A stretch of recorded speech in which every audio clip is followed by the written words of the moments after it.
Ilorannan ruokapöydän aarteet on kotoisin täältä hämäläisiltä pelloilta, metsistä ja meidän lähijärvistä.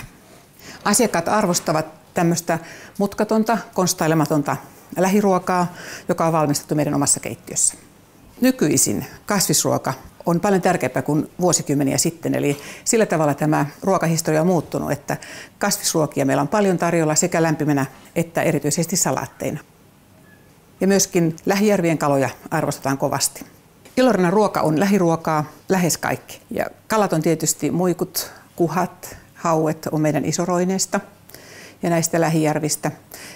Salaatit ja vihannekset tulee naapuritilalta, lihat myöskin, kaikki. Eli kaikki on lähellä tuotettua ja erittäin paljon on itse pyydettyä, itse kerättyä ja sitten myöskin itse käsiteltyä, savustettua ja kaikkea muuta. Eli teemme täällä kaiken mahdollisen. Ilorannan kestosuosikkia ilman muuta on siis Mikon savustamat kalat, muhennetut metsäsienet, possurullat, riistapata, sitten nämä monen kovin erilaiset salaatit, hämäläinen imelletty perunalaatikko eli mokko, sitä on meillä joka viikonloppu ja sitä kaikki kaupunkilaiset on suurin osan oppinut syömään. Ja sitten myöskin nämä kotijuustot on tosi tärkeitä, eli niitä meillä on myöskin lähes päivittäin tarjolla ja tietysti aina tilauksesta.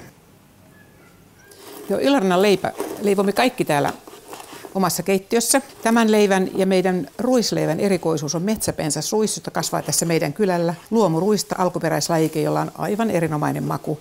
Siitä tulee loistavat puurot ja leivät. Ja tämä mallasleipä on sitten myöskin vähän perinnettä ja erityisesti tämän päivän ihmisten maun mukaista.